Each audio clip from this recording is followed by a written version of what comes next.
Thank you. So magandang umaga po ulit sa lahat. No? Pakisabi nga po muna, pakitignan yung katabi natin kung tayo ay may katabi. Pakisabi, masaya ako. Nandito ka ulit. Yan, sobrang saya. Grabe. Diba talagang dapat masaya tayo kasi each Sunday is a blessing for us. No?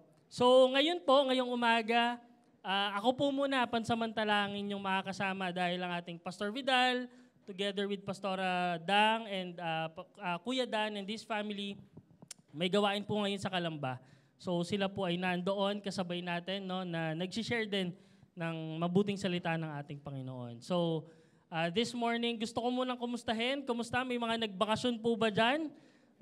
Syempre hindi nakapag-mall kasi sarado, pero yung iba umuwi ng province, diba? Nakapag-bonding together with their family. So thank God, no? Salamat sa Diyos at nagkaroon tayo ng ganong kahabang time to spend with our family. Nag-start ang holiday, alam ko Thursday, no? Pero yung iba, Monday pa lang, nag-leave na sa work. Para talagang sulit na sulit yung buong week, no? Together with their family. And nakakatuwa kasi binigyan tayo ng Lord ng privilege, no? Ng opportunity. Kasi when was the last time na nakapag-bond tayo together with the family? Nakalabas tayo, eat together, mga simpleng way pero sobrang tinetreasure natin. Sobrang memorable for each and every one of us. So, this time, konting recap lang, no? So, sa mga nandito last time, familiar na tayo doon sa preaching ng ating pastor. Pero yung mga wala dito last time, we talk about getting your spirit on fire. Last week, getting your spirit on fire. That when you are on fire, no, you are spiritually led, spiritually guided. So importante pala na-realize natin, no, na sobrang importante talaga ng role ng Holy Spirit sa buhay ng bawat isa. Nakita natin doon na kapag ka ikaw ay guided ng Holy Spirit, hindi ka magkakamali sa mga desisyon mo. Yung mga lumalabas na thoughts sa isip mo, tama, no, kapag ka gumagawa ka ng actions, maayos. Kasi naitatama ka, nadadirect ng Holy Spirit yung buhay mo. Sobrang ibang-iba siya kapag wala kang Holy Spirit. Noong mga panahon na hindi ka pa nakakilala sa Lord, gulong-gulo ka pa. Pero ngayon, naintindihan natin, ganun pala. Kapag you're on fire, you are spiritually led and guided by the Holy Spirit. No? Pero, dumadating din sa point na parang nanlalamig ka naman. Na, Kuya, ano na ako meron na akong ganun. I'm on fire, serving the Lord. Talagang mainit ako, no, hindi lang nga sa simbahan pati sa trabaho ko talagang na-enjoy ko before. Pati sa school ko talagang masaya ako palagi kasi on fire ako pero dumating sa point kuya na parang nanlalamig na ako. Parang hindi na katulad nung dati yung fire na meron ako. So anong naging problema sa akin? Meron ba akong ginagawang bagay na hindi dapat? 'Di ba? Ngayong umaga malalaman natin. What should we do to stop that kind of thinking, no? So, anong pwedeng gawin? 'Di ba? Anong pwede nating gawin kapag dumadating tayo sa point na 'yon? So, bago tayo mag-go into that, no?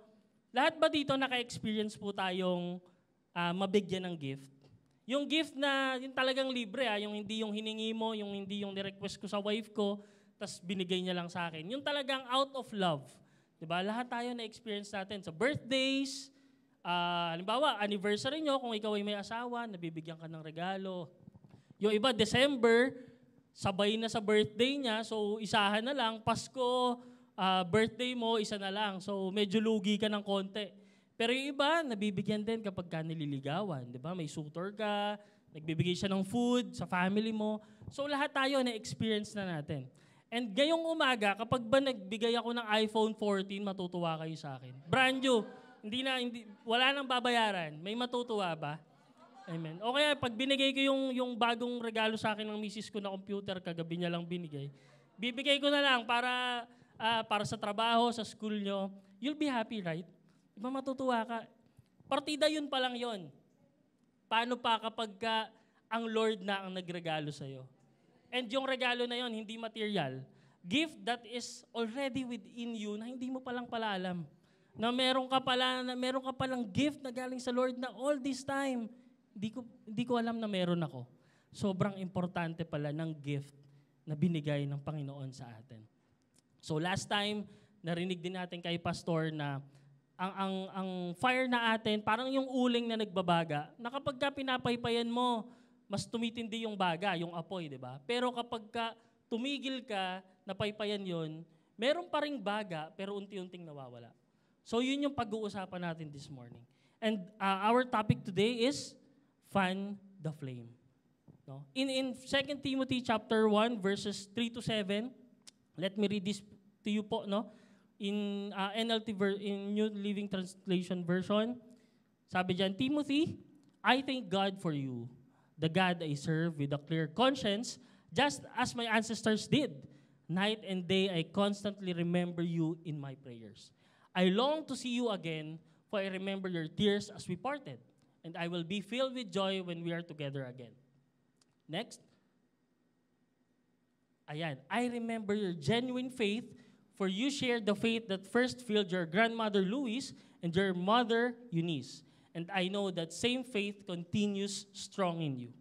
This is why I remind you to fan into flames the spiritual gift God gave you when I laid my hands on you. For God has not given us a spirit of fear and timidity, but of power, love, and self-discipline. So, ito po ay sinulat ni Paul, nasa prison na siya, nakakulong na siya, no? Itong 2 Timothy. This was written 5 years after ng 1 Timothy. So, dito sinasabi ni Paul na talagang iba yung bond nila. Meron silang closeness. They treat each other as father and son, actually. And, syempre, nung naghiwalay sila, they part ways, malungkot. So, dito si Paul excited siya na makita ulit si Timothy paglabas niya ng prison. Pero, sinasabi dito sa 6, sabi dyan, sa 6 to 7, sabi sa 7, for God has not given us a spirit of fear and timidity, but of power, love, and self-discipline. Paano niya nasabi yun kay Timothy? Paano nasabi ni Paul? Kasi ang weakness talaga ni Timothy is for him medyo intimidated siya sa youthfulness niya. Doon sa edad niya kasi feeling niya young siya. Andun discouragement, andun yung nahihiya pa siya, hindi niya alam yung gagawin niya, paano ba siya, kasi pinaglilid siya ng isang church eh. Paano ko gagawin yun eh, ang bata-bata ko pa. Meron siyang ganun. So, laging ganun yung attack ng kaaway kay Timothy. So, just like Timothy, na-experience ba natin yun? Nangyari na ba sa atin? Hindi lang po ito sa kabataan. Ultimo, pati sa ibang generations, yung mga mas matanda sa atin by age, na-experience natin yung ganong condemnation na yung wag ka na dyan kasi matanda ka na dyan eh. Diba? Ibigay mo na yun sa mga next generation sa'yo. Hindi mo na kaya yan. O kaya masyado ka namang bata, wag mo munang gawin yan. Hindi ka pa para dyan. O mismong ikaw sa sarili mo, sinasabi mo, lipas na ako dyan. Hindi ko na kaya yan. Hindi na ako para dyan. So yung mga condemnation pala na yon, hindi yun ang gagaling sa Lord. Yung sinasabing, hindi mo yan kaya, no? Balik lang ako last service, no? Last week sa service natin. Naalala ba natin, if ever nandito kayo nun, naalala natin yung two mommies natin, si Ate Leia at saka si Tita Cecil, I think, yung part ng prod, ng worship team na nag-backup singers. For a very long time, di nila ginawa yun. Magpa 5 years na po, magsi-6 na pala. This year ako dito, hindi ko pa sila nakitang nagpaawit. No, pero nandito sila noon, nag-share sila ng kanilang talent, God-given talent, together with our worship leader, yung ating drummer, no? Isa sa ating mga husband, ganun din sa soundtech, husband din ang nag-control doon. Ushers and usherettes natin, di ba? Sila yung nagbigay ng offering envelope, yung mga katatayan, sila yung nag-prepare ng offering box. Yung iba, nag-assist dito sa pulpit. Mga katatayan din yon. And yun yung sinasabi kong hindi galing sa Panginoon yung condemnation na na-experience natin. Kasi sila mismo, no, despite of their age, siguro for them, dati naririnig nila, hindi mo na yan kaya. Pero sila mismo yung nagpatunay na walang age limit kapag nagsiserve ka sa Lord. Walang makakapigil sa'yo kapag gusto mo mag-serve sa Lord. In our church, here in our church, you are very welcome. No, lahat po ng gustong mag-serve, it's not about your status, kung anong katayuan mo sa buhay. You are very welcome here on our church. No, treat this our family, no, big family na, pwede pa rin pala. Kasi alam nyo, very refreshing po yung makita sila na nagsiserve. Nakakatuwa, proud moment para sa atin na makita na kaya pa pala. Very nakaka-motivate, inspiring na meron pang iba dyan na gusto rin palang mag-serve and you opened the doors for them. No, hindi yun yung huli, hindi yun yung una't huli. Naniniwala tayo na start pa lang yon ng pagdami pa natin sa pag-serve sa Panginoon. Everyone is welcome. Walang maliit na service pagdating sa Panginoon. Kung ikaw ay nagluluto ng masarap sa kitchen, di ba? O kaya, ikaw ang pinakaunang dumarating dito kasi kailangan mong ayusin yung upuan para sa mga attendees natin. Ikaw ay nasa labas, nag-a-arrange ka, nag-organize ka ng magpa-park kasi maraming sasakyan ang nakahilera dyan. Lahat po yan ay nakikita ng Panginoon. Yung ginagawa mo, lahat yan, masaya ang Panginoon na ginagawa mo yan para sa Kanya. Sobrang importante po na ginagamit natin yung gifts na yon in serving the Lord. Pero, sabi dito, merong spirit of fear. Diba? Sabi sa 7, there is spirit of fear and timidity, and that doesn't come from God. Hindi yun ang gagaling sa Lord. Kasi sabi dyan, ang linaw, power, ang binibigyan ng Lord is power, love, and self-discipline. Wala yung spirit of fear.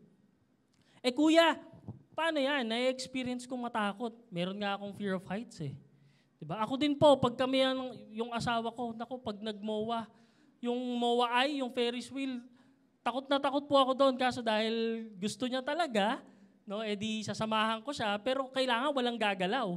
Kasi pag lumipat siya ng upuan, basang-basa na yung kamay ko sa takot Meron akong takot, di ba? Yung iba, spirit of, yung fear of yung small spaces, yung nakukulong ka sa maliit na kwarto, tawag doon, claustrophobic. Yung iba nga, ipis lang, takot na Diba? Yung gumagapang pa lang yung ipis, takot ka. Paano pag naglabas na ng pakpak yan? Diba? Iba yun, run for your life na yun Kaya pag sa bahay, yung misis ko, pag sumigaw na yun ng, babe! Yung ganong kataas na tono niya, nako, sabi ko, eto na, this will be a long night. Diba? Battle na naman to, kuha na ako ng panghuli. Kasi alam ko may ipis So pag narinig ko yun, nako, ipis na naman. So, takot kami, pero kuya, yun ba yung sinasabing fear? Normal po yun na makaramdam tayo ng takot. May kanya-kanya tayong takot na normal sa atin. We're human being, tanggapin po natin yun. Ang sinasabi na spirit of fear dito, no? Sinasabi na spirit of fear are lies, kasinungalingan, doubts, no? Hindi ko kaya hindi ko magagawa yan. Hindi yan ang pinapagawa ng Lord sa akin. Feeling ko hindi ko magagawa yan kahit si Lord ang tumawag sa akin. Diba? Discouragements, negative thoughts, yan yung binabato ng kaaway para hindi mo gawin yung pinapagawa sa iyo ng Lord. Kasi syempre ayaw niyang gawin mo yun. Dati, hindi ka naman nagsisimba Diba? Tapos umabot pa sa nagsaserve ka na sa Lord. Ibang level yun Ibang level yung gusto talagang ibagsak ni Satan yung mga ganong klase ng spirit. Kasi ayaw niyang may nagsiserve sa Lord Ayaw niyang nagbabagong buhay tayo. Gusto niya, kung ano tayo noon nung wala pang Lord, ganun pa rin tayo ngayon. Pero syempre, hindi na tayo papayag. Kasi hindi tayo magpapasakop doon sa spirit of fear and timidity na sinasabi dito. Kasi kapag ikaw ay kinain ng ganong fear, una, magtatago ka. Diba? Magre-rebelde ka. Una, hindi ka na magpapakita. Unti-unti kang maglalaylo. Hanggang sa kapag ka nagtatago ka na, feeling mo wala nang nakakakita sa'yo, ang kababagsakan mo nun, kasalanan. Kasi hindi ka na guided Wala nang Holy Spirit sa'yo. Kasi lahat ng ginagawa mo, out of your own decisions, out of your own understanding na lang. So, hindi mo na alam, ligaw ka na. Papasukin mo na yung kasalanan kasi feeling mo, wala naman ang nakakakita sa akin. Malayo na ako sa church Lumayo na rin nga ako sa leader ko. So, okay na ako, safe na ako dito. Pero hindi pala. Kasi, kapag ka nagpakain ka sa fear na yon, it will become the fire extinguisher nung fire na meron ka inside. So, wag tayong masyadong makampante na okay na ako, may fire ako, mainit ako. Kasi kapag ka ganun, nakakalimutan mo na yung humility na tinatawag. Na lahat kaya mo na, darating ka sa point na kinakain ka na nung pride mo, unti-unti, yung fear na yon pinapatay na yung apoy na meron ka. So, kailangan pala, we need to work out the gifts na binigay sa atin ng Lord. Kailangan ifan mo yon, paypayan mo yon, in short. Palakasin mo yon. No? And these gifts are not obtained, hindi yan nakukuha through your works o isa-search mo sa Google, meron bang steps para makuha tong gifts na to? No. Lahat po yan hindi na pag-aaralan kasi those gifts are already on your DNA. Nasa katawan mo na yan. Paglabas mo pa lang, meron ka ng gifts ng ganyan, na yan. And gifts is, nasa ano yan, in every believer of Christ. Meron po yan. Uniquely, I can't tell you kung ano specifically yung gift mo. Even our pastors can't. Only God. No? Kapag ka hiningi natin sa Kanya yon, siya yung magsasabi natin, anak, ito yung gifts mo, ito yung pinapagawa ko sa'yo. So, I think naka-flash na sa screen natin yung gifts from the Holy Spirit. It is a three main groups, no? Pinag-iwalay lang. Sa Revelation, meron kang wisdom, knowledge, and discernment. Yung iba naman, merong power of healing, merong power of miracles, meron sa faith. And meron naman yung inspiration. To prophesy, tongues, and interpretation of tongues. So, iba-iba. We cannot tell each other na, oh, ito yung gifts mo, ito yan. The Holy Spirit is the only one na makakapagsabi niyan sa'yo. So, kailangan meron kang relationship muna. No? Kasi, hindi pwedeng, oh, ito yung gift mo, ako nang magsasabi. Hindi ganun eh. Kasi sabi nga, it is a gift from God. Sa Lord nang gagaling yun. So, ikaw mismo ang makakadiscover niyan. And you cannot ungift your gift. Hindi ko alam kung may word na ungift, pero para lang maintindihan natin, hindi na natin yan maaalis sa katawan natin. No? To put it this way, sige, yung gift natin para yung muscle sa katawan natin. Buong katawan natin, paglabas natin, meron na tayong muscle. No? Na kailangan nating i-work out para hindi tayo madaling manghina. Dapat active ka. Dapat lagi kang may ginagawa. No? For example po ako, college days, siguro ang timbang ko po ay 48. So, unahan ko na kayo para hindi na kayo mag-isip. 72 na po ako ngayon. 72 kilos. So, medyo kailangan magbawas. Pero 48 kilos po ako noon. Tapos, naaalala ko kasi, kaya ito yung nag-strike din sa akin. Naaalala ko yung nanay ko. Kapag nauubusan na kami ng tubig, ako yung lagi, kasi dalawa lang kami. So ako yung lagi niyang nauutosang bumili nung galon ng tubig. Yung tigto 25 pesos na tinitinda nila Ate Leslie sa kanila. Ganun yung laki nun. Eh, ang payat-payat ko, 48 kilos po, sobrang payat ko nun. Ang layo nung lalakarin, tas dalawa. So kapag mauubusan na kami ng tubig, natatakot na ako, kinakabahan ako kasi una, napapahiya ako dun sa lahat ng dadaanan ko, nakatingin sa akin. So kailangan mag-show ako na strong ako eh.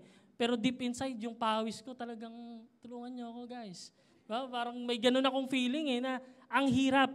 Kasi, hindi ko na-workout yung katawan ko. Hindi active yung katawan ko. So nag-decide ako, sabi ko, hindi pwede yung ganito. Nagpa-member ako sa gym. No? Alam ko si Warren nag-workout to eh. No, Warren, alam mo yung feeling ng nag-workout ka, di ba? Nag-enroll ako sa gym. Una, hindi ko alam yung gagawin ko. Paano ba? Anong steps? So, humanap ako ng nagtitrain. Nagpa-train ako for 6 months from 48, naging 52, naging 57, umabot ako ng 60 for 6 months. So, malaki. Lumakas ako. Ako very, very open ako kay Pastor. Parang hindi ko kaya kasi wala naman ako na-establish na cell group. Before, meron, tapos mawawala, tapos magkakaroon, meron ulit, tapos mawawala ulit. Na sabi ko sa kanya, parang hindi ako para dyan. Again, pumapasok yung spirit of fear. Yung discouragement ko sa sarili ko na andon. Pero lagi nating tatandaan, hindi pala yon nanggagaling sa Panginoon. Sobrang importante ng mentor. Kasi yung mentor ko, si Pastor Vidal, no? Lagi niya akong binuboost. No? Lagi niya akong in-encourage. Kasi dito nakita natin si Paul in-encourage na si Timothy na kaya mo yan. Despite of your age, kaya mo yan. Be an example to them.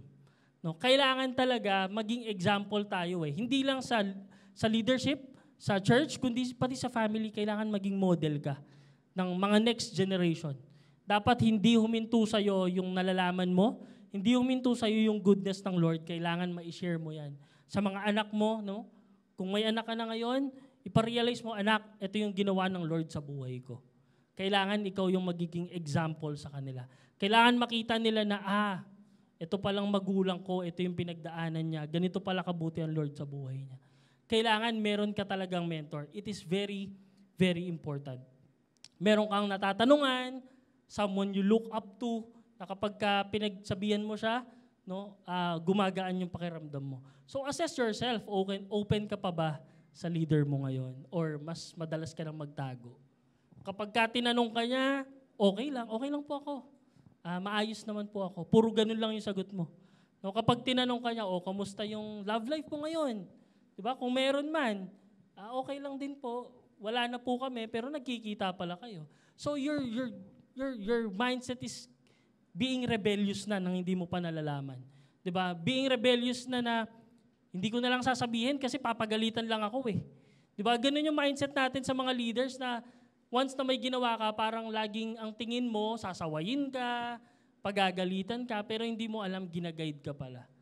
Kapag ka mahal ka talaga, iko-correct ka, tanggapin mo na yan. Kapag ka hindi ka mahal, hahayaan kang magkasala.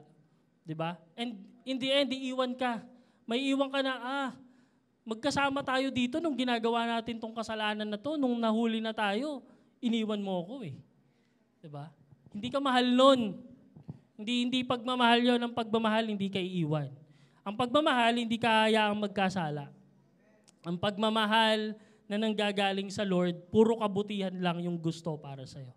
No? So, choose your mentor. Find your leader. No? Hindi nyo alam kung ganong ilang luha na ang iniyak niyan sa inyo. Hindi nyo alam kung ilang oras lumuluhod yan sa pagdadasal sa Panginoon para lang ipag-pray yung situation na pinagdadaanan mo ngayon. So be grateful, no, to our leaders kasi they will not tolerate you to fall into sin. Kapag kayang tao na yan, hindi ka hinahayaang magkasala, be thankful. Hindi mo yan kaano-ano. Diba? Nagkakilala kayo sa church, nagkaroon kayo ng relationship.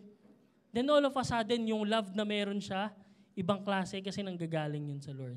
So, importante po na meron tayong mentor. Let us restore that. Yung pagiging open mo sa tatay mo before, habang kumakain kayo, habang nagdi-discuss kayo, excited kang magpakita ng class card sa kanila, sa parents mo, balik mo yun. Baka nawawala lang eh. Baka nanlalamig lang. Pero meron yan. Nandyan yan. No? Painitin mo lang, gawin mo lang ulit yung mga ginagawa mo noon. No? Bring back, restore it. And makikita mo, mas aayos siya. Mas magiging okay. And next, no? Doon sa third one, realign your vision with the church. So, ayan. Kailangan alam natin yung vision. Kaisa tayo ng simbahan natin sa vision. Kasi baka kaya ka-exhausted, kaya sinasabi mo, kuya, parang ayoko na, parang ang tingin mo lahat, obligation na lang. Na a-attend ako kasi kailangan ako dyan eh. No? Una po, hindi tayo kailangan ng simbahan. May kikilos at kikilos dyan nang hindi tayo. No? Merong papalit sa atin. Diba, lagi nating tatandaan, alisin natin yung self-entitlement sa atin. Wala pong tayo, wala pong sa atin. No? Lahat po tayo dito pantay-pantay. Nagkataon lang na binigyan tayo ng privilege ng Panginoon na pagsilbihan siya. In every department, in every ministry. Pero kung makikita mo, galing ko na. Hindi na ako magre-rehearse. Kasi dumating po sa akin yan, nung dati part pa ako ng worship team, nung nag-start ako mag-gitara, umabot po ako sa, bibigay ng lineup ng linggo. Linggo pa naman ulit, papractice ako niyan, baka Friday, minsan Sabado. Mismong rehearsal, doon ko palang pinapakinggan. Mayabang, umabot yung yabang sa utak ko na hindi, kaya naman yan. Meron namang instruction sa YouTube paano gawin yan. Diba? Meron namang ipoy, no? Poy, paano to? Tuturo na lang niya sa akin. Meron namang master na, Master, pasend naman paano mo ginawa to. Wala ka ng guiding ng Holy Spirit eh. Guided ka na lang ng mga kasamahan mo, pero hindi ka na guided ng Holy Spirit. And kapag ka ganon, nakakalimutan mo yung vision. Nakakalimutan mo yung purpose kung ba't mo siya ginagawa. Hindi ka na tumutugtog dyan to serve the Lord. Tumutugtog ka na lang kasi feeling mo, responsibility mo siya. Obligation mo siya. Pag ganon ka ng ganon, darating ang point, mapapagod ka na. Magsasawa ka na. Kasi hindi na si Lord yung focus mo eh. Ikaw na lang, magaling ka naman na eh. Una, hindi naman ako magaling talaga. Diba? pero ang yabang ko na, paano pa kung gumaling na ng gumaling, di ba? So kailangan mag-ingat tayo doon. Learn to humble yourself down. Di ba? Balik ka, maging humble ka ulit. Yung humility hingiin mo sa Panginoon. Para makita mo kung ano yung vision. The vision of this church, our church, is to win souls and make disciples. Di ba yung mga ginagawa natin na yan, thank God. Thank you for letting me experience this. Pero dapat hindi yan maging sagabal sa talagang goal natin to win souls. Na baka hindi na muna ako makakapag-cell group kasi may rehearsal kami. O kaya kasi may pupuntahan kaming ibang bagay. So doon tayo magkakaroon ng problema. Dapat, winning souls with your department is interconnected. Diba? Dapat connected lahat ng ginagawa natin. Kasi lahat naman yan para sa Lord. So assess yourself. Ito bang ginagawa ko ay para pa sa Lord? Or para sa akin na lang? Para makita na lang ako na magaling ako. Kapag ka ganon, lapit tayo sa mentor natin. Lapit ako kay Pas noon. Pas, kung hindi na po ako karapat-dapat, alisin nyo na po ako. No? Pakipalitan na po ako kasi baka hindi na ako para dyan eh. Pero sabi niya, yun yung feeling na kapag ka may mentor ka kasi, you're very open na kahit anong sasabihin niya, okay lang. Kung masaktan ka man, okay lang. Pero minsan ang ipaparamdam niya sa'yo pagmamahal.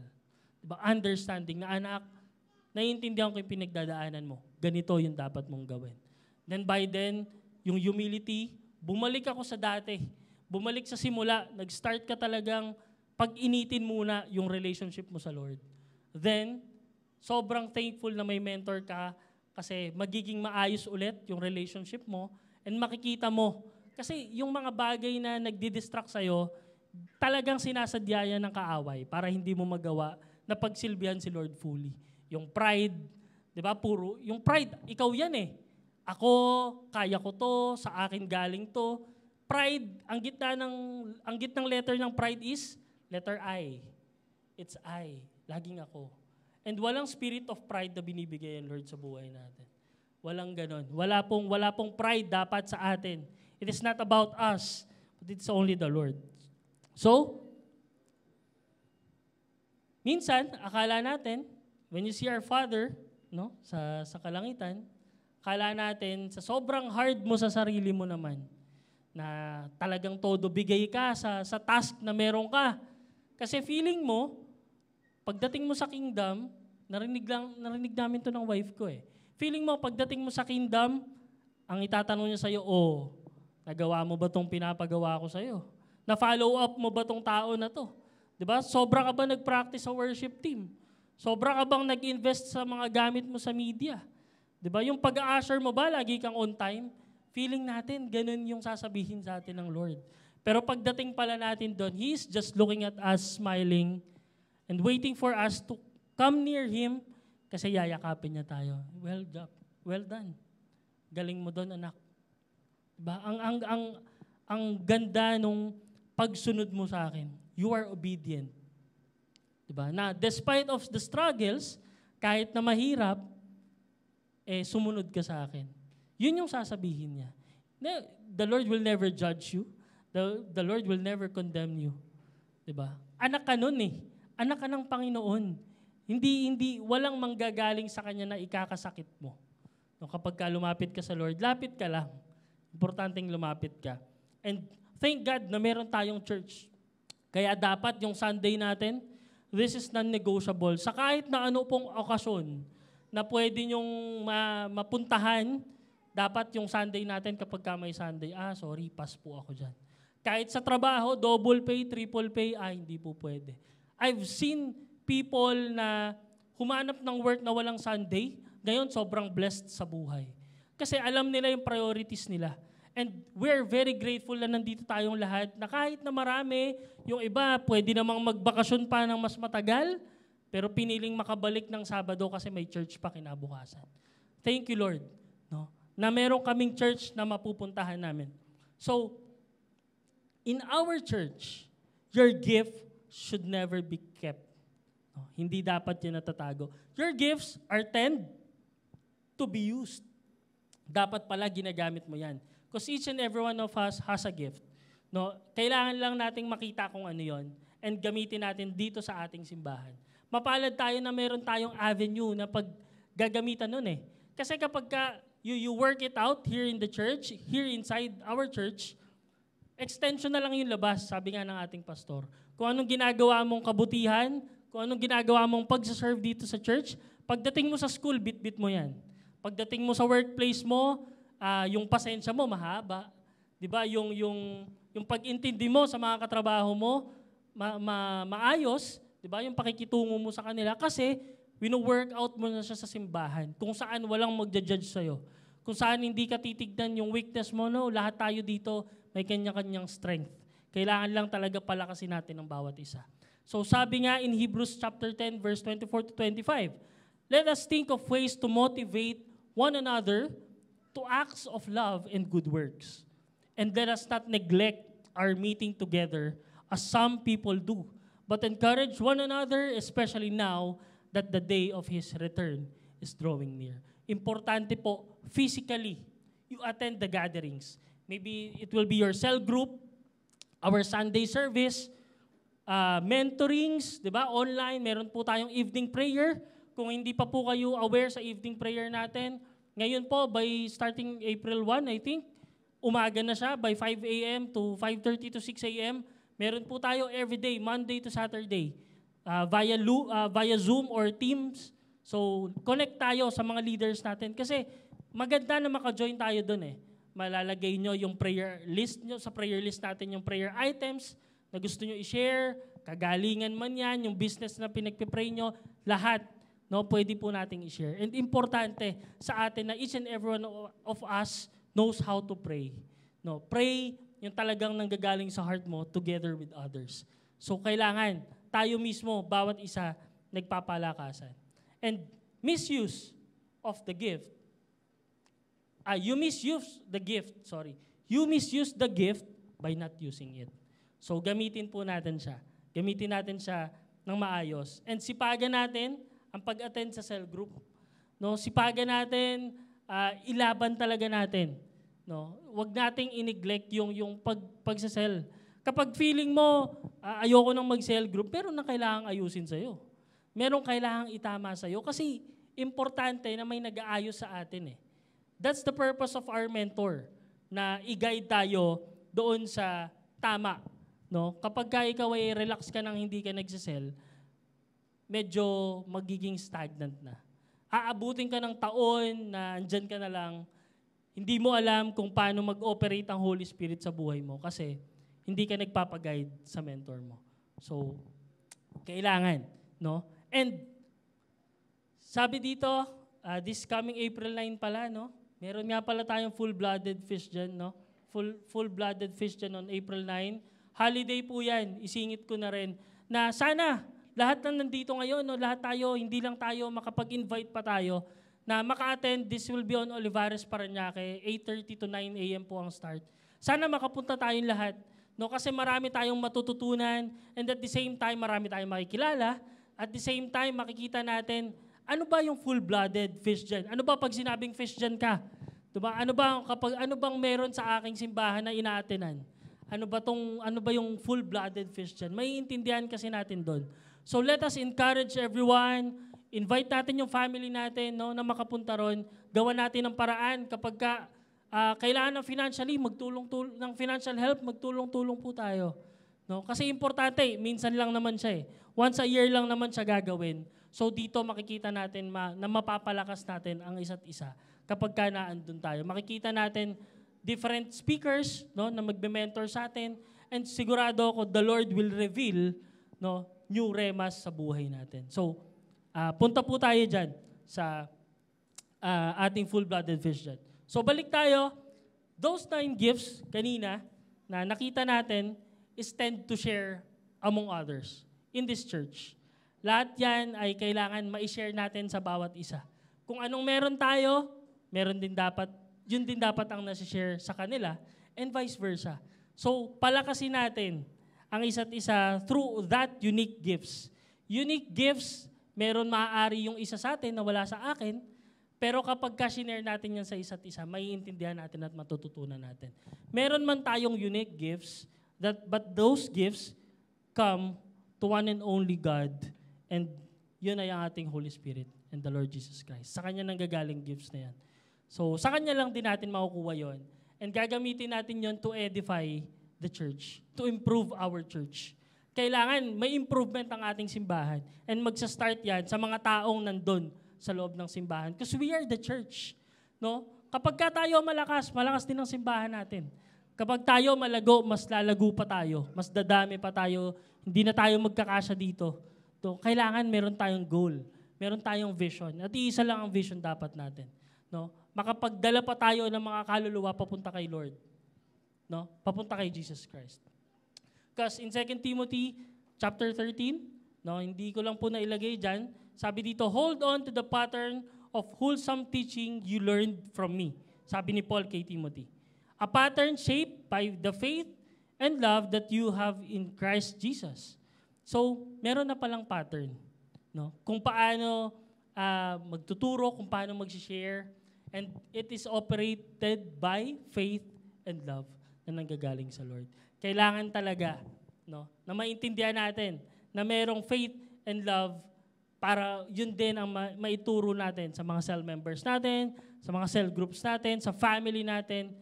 Kailangan mag-start sa iyo eh. Ikaw na nakaupo dyan. Kailangan mag-start sa iyo yun. Then makikita natin na may share natin to sa family and to our loved ones. So with that, let us stand up. Tayo po tayo. In our conclusion, nakalagay dyan, always go back to the cross with a humble and sincere heart. Go back to your first love. Sino yon? Si Jesus. No. Si Lord talaga ang first love natin. Kapag ka ikaw ay nanlalamig, Lord, parang wala na. Parang hindi na ganun kainit yung nararamdaman ko. Balik ka doon sa cross. Sabi nga, di ba, it is finished. It is finished already. Wala ka nang kailangang gawin. No? Nagawa na ng Lord lahat sa cross eh. Pero kailangan magtrabaho ka.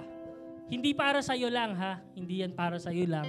Kundi para sa mga tao, para sa next generation, na kahit wala na tayo dito, nakakarinig pa rin sila ng salita ng Diyos. Kailangan hindi mag-stop sa atin. Kailangan sa mga darating nating mga apo sa tuhod, hanggang sa next generation, mag-continue yung word ng Lord. Pero kasi lahat, finished na eh. It is already in the cross. Ginawa na ng Lord ang lahat para sa atin. Sabi nga doon, God saved us to live a holy life. Hindi dahil deserve mo na i-save niya, kundi dahil gusto niya na mamuhay ka ng holy. Kasi from the beginning pa lang, yun na ang plano ng Lord sa'yo. From the beginning, ang plano ng Lord sa'yo ay maging maayos, maging mabuting katiwala niya. Nang sa gayon, mas marami pa yung lumago sa pananampalataya sa pamamagitan mo. So take that responsibility and accountability with joy. Huwag kang ma-pressure. No, don't be so hard on yourself.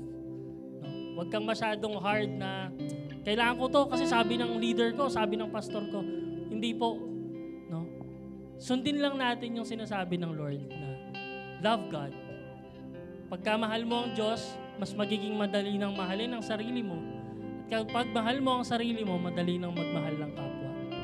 Yun yung greatest commandment na hindi natin dapat makalimutan. So this time, let us pray. In your own places, kung ikaw ay nanlalamig, o kung ikaw mismo, wala ka pa talagang sabi mo, Kuya, wala pa akong relationship sa Lord. This is the perfect time to communicate with God.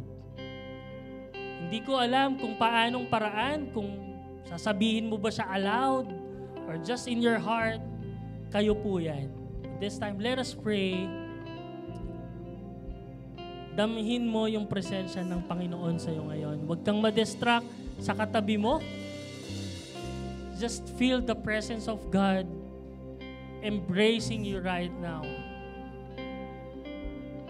Lord, lumalamig yung dating mainit na pagmamahal ko sa iyo. Please, Lord, ibalik mo ako doon. Redirect me, Jesus, sa relationship ko sa iyo. Because Lord, hindi pa ako dito tapos eh. Hindi pa kami dito matatapos. We have a greater purpose, Lord. Gagamitin mo pa kami doon sa mga taong naliligaw pa ng landas sa ngayon.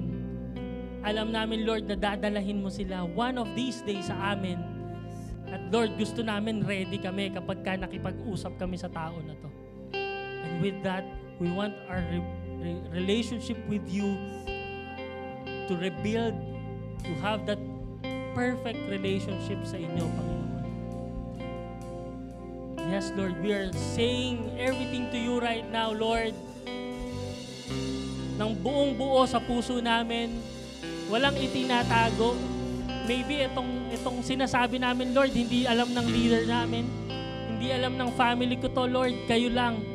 Tayong dalawa lang po to, Lord, na nag-uusap ngayon. Lord, may mga ginagawa akong bagay until now na hindi nakaka-glorify sa iyo. Lord, sinusurrender ko to sa iyo ngayon, Panginoon. Meron akong mga baggages sa puso ko. Meron akong mga traumas, Lord, na until now, nandun pa rin, Panginoon. Sinusurrender ko to sa inyo. Lahat ng hindrances na nagiging talagang sagabal para makalapit ako sa inyo, Panginoon, sinusurrender ko to sa inyo. Panginoon, kayo lang ang magpapagaling sa amin, Lord. Lahat ng puso namin na narito, each and every one of us is broken, God. Each and every one of us is not okay all the time. May mga pagkakataon ng lalamig, nangihina, nawawalan ng loob. Lord, kailangan ka namin sa buhay namin. Ikaw lang po. Ikaw lang, Lord, yung magpupuno sa amin totally. Ikaw lang ang kukumpleto, Panginoon, sa buhay ng bawat isa. And this morning, Panginoon, we ask, Panginoon, and we surrender everything to you, God. We're excited to serve you, Panginoon, sa mga paparating pang araw, paparating na linggo, paparating na taon. Hindi po kami bibitaw sa inyo, sa pangako nyo sa amin, Lord. We will just go back to that cross with that sincere heart. Na alam namin, natanggap namin na broken kami, pero alam namin, Lord, nothing is impossible with you. You are the greatest physician, the greatest healer, at alam namin, Lord, na aayusin mo kami inside out. We pray, Panginoon, dun sa mga hindi makapag-serve dahil nahihirapan physically, Panginoon, pinapagaling mo sila ngayon. Pinapalakas mo sila ngayon, Panginoon. And those spirits, Panginoon, na ngayon ay bagsak, nanlulumo, Panginoon, lift those spirits. Palitan mo yung spirit of fear ng spirit of love, Panginoon. Wala pong fear sa puso namin, kundi pagmamahal, Lord, na nanggagaling sa inyo. Salamat, Lord. Ang sarap ng pagmamahal nyo sa amin. That unconditional love, despite who we are, minahal mo pa rin kami. Kaya hindi na kami magmamaktol, hindi kami magmumukmok sa kung sino kami dati. Bago na kami ngayon, Panginoon, dahil binago mo na ang puso namin. And with that, we thank you, Lord. We will fan the flame up. We will steer that flame up. We will do this repeatedly, continuously, with passion para lumabas ulit yung fire in serving you and serving others. We love you, Lord. We want to serve you all our hearts forever and ever. Everybody will say,